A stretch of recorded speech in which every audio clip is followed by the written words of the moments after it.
Hello, everyone. We continue our study in the book of Daniel with chapter 6. Now, in chapter 5, you remember that the writing was on the wall, that everyone in the room was able to see a finger just write some words on the wall, and it kind of scared Belshazzar.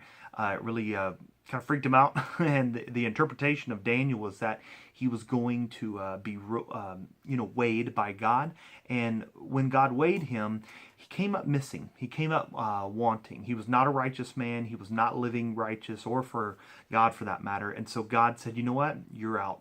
And, it's interesting because we see how God took Nebuchadnezzar through these dreams and these interpretations, and with the fiery furnace, Shadrach, Meshach, and Abednego were delivered out of the hands of the king. And so Belshazzar would have been able to see that, and he should have known by then that there was something extra to this God that Daniel and Shadrach, Meshach, and Abednego, that they served, but yet he didn't react to it. He didn't actually really change his life. And so all of a sudden, the new ruler Belshazzar comes in, and he gets overthrown. God just kind of takes him out, and he is getting taken out by King Darius of the Medes. And so now we have a new ruler over this kingdom from which Babylon used to be. And so we now have Darius, the king of Medes. And, Daniel stayed very...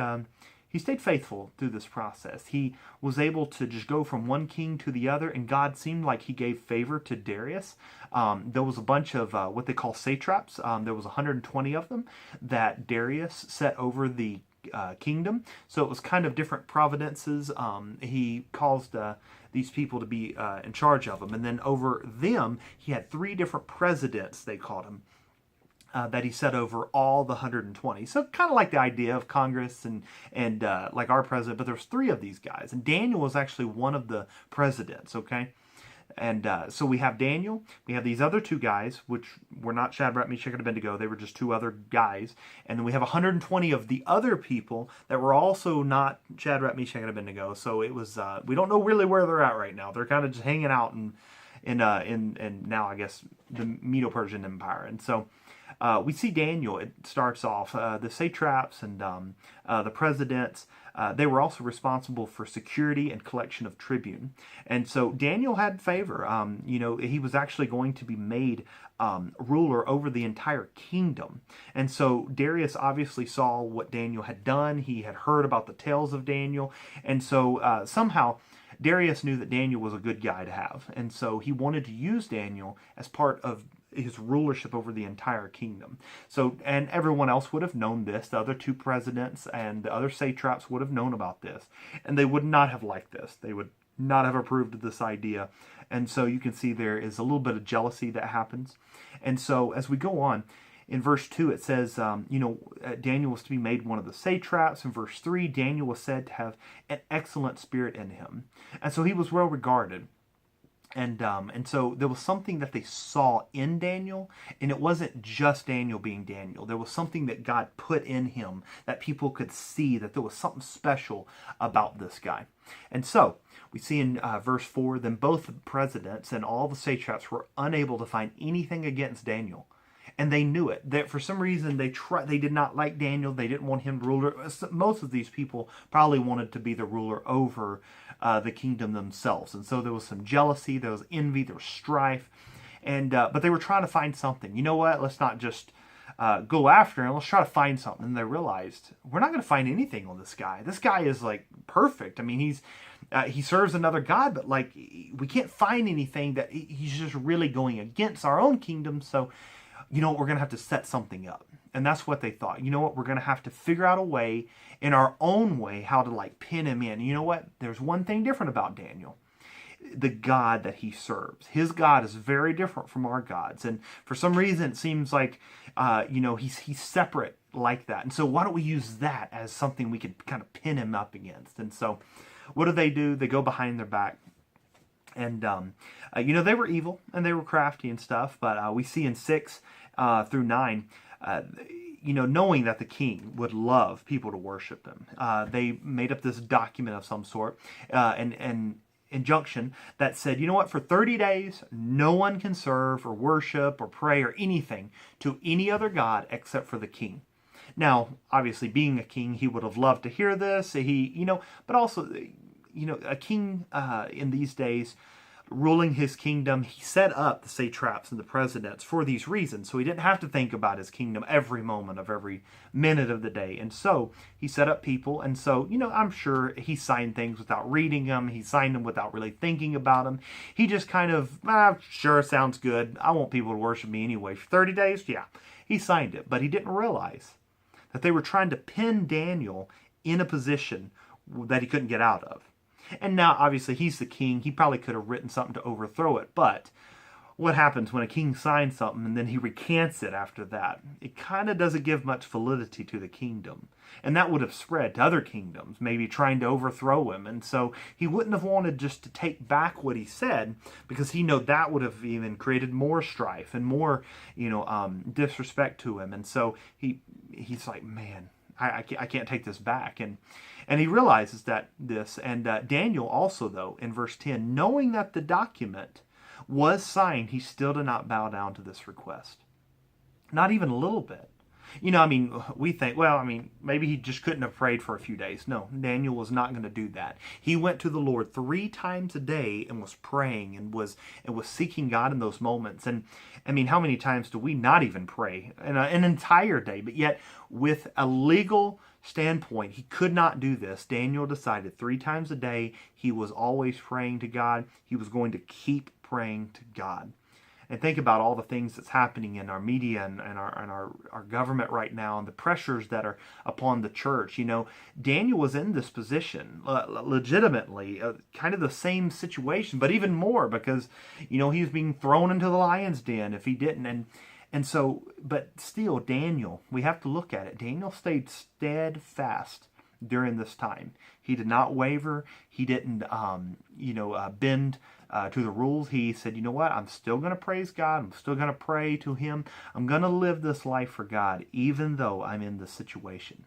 So, the president satrap went and told in verse 11, the King Darius, that, hey, by the way, Daniel is not doing this. Daniel is still praying. He's not observing this injunction. And you know what? You signed this. And see how they cleverly put it. He's like, you signed this. You said that this was going to happen. When the king obviously didn't really say any of this. They said it, and he just signed a document.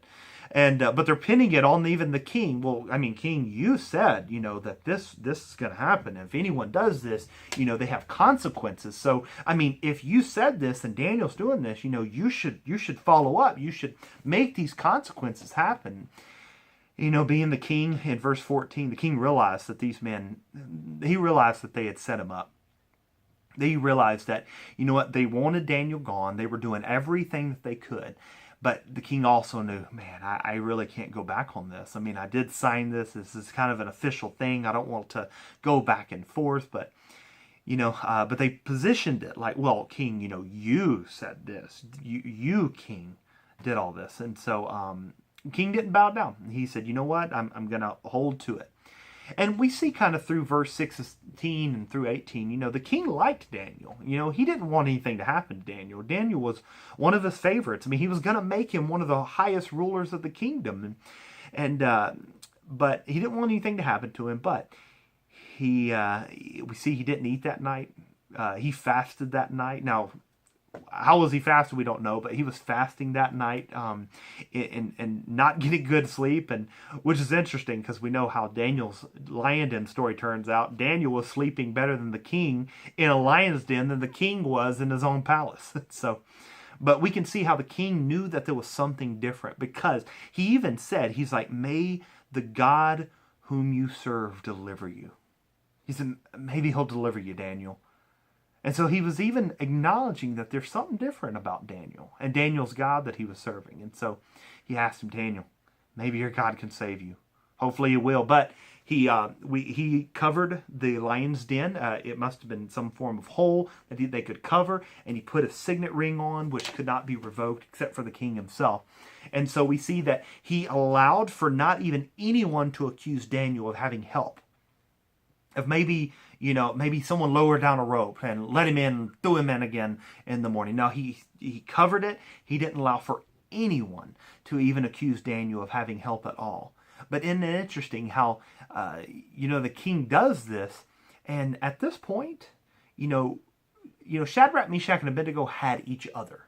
You know, at the interpretation and knowing of the first dream, Daniel and Shadrach, Meshach, and Abednego, they had each other. But this is one of those moments where Daniel was truly alone.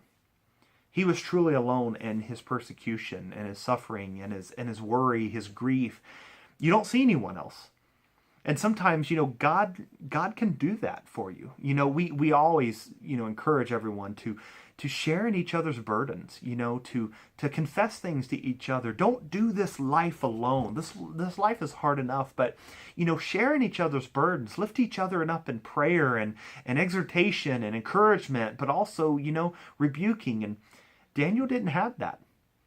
God allows us sometimes to really go through these personal struggles and these personal just changes and being molded by Him. And because it's not for everyone else necessarily.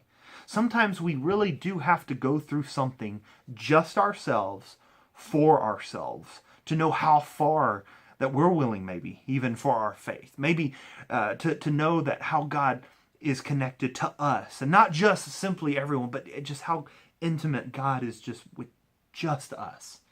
And Daniel knew it.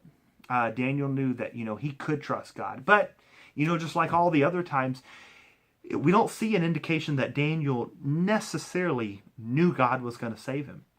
I mean, of course, by this time, you'd think Daniel, he's like, well, he's done everything else. Maybe he'll do this too. But we don't see just this, hey, by the way, King, don't worry about it. But he was still faithful. And he went through this alone. But was he alone? We see in the next few verses. And the king got up in verse 19 through 23. The king got up and just immediately went to the lion's den. He uncovered it and he called out to Daniel. Now interesting how at first, the king doesn't do anything except for his own, what he wants to do. But it's the king in this position calling out to the man of God. Hey, did God deliver you? I want to know. I have to know. Did he deliver you? Are you still alive? What is happening? And he said, don't worry, king. God delivered me. He sent an angel last night and shut the mouths of the lions. Because, and we see how he found favor in his eyes and God's eyes. And he was not harmed. They threw a rope down. He climbed up it. They got Daniel out. And they saw that no harm was hidden to him. And it was given to him. And this would have been amazing for them to see.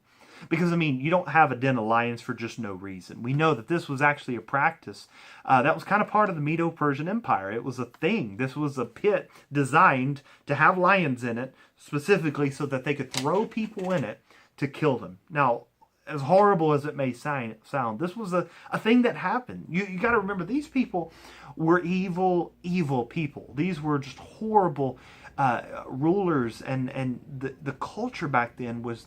There was no connection to a righteous God at all.